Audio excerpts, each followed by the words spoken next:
Attorney, another incident that had people abuzz yesterday was even before day 2 of the impeachment trial started.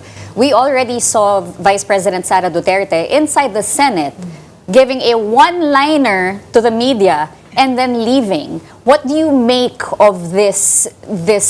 Is it strategy? Is it please give us your assessment of that particular incident. I am also actually baffled as to the reason why she went there and gave just a 5-minute press conference. But again, to give her the benefit of the doubt, baka naman yung ating vice presidente kumbaga, 'di ba? Nagbe-baby steps. Baka nagpa-practice na na okay.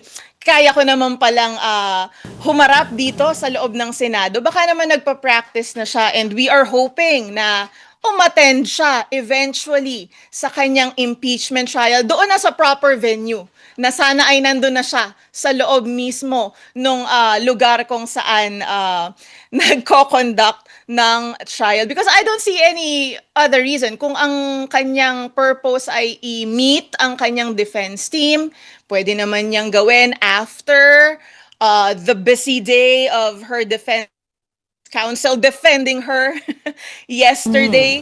So, and also, baka ang purpose niya din ay pakita rin naman sa supporters niya na talagang kaya naman niyang humarap sa Senado. Nakulangan nga lang ako, dapat ay sinagad niya na, pumasok na siya doon mismo sa venue para present siya sa mismong trial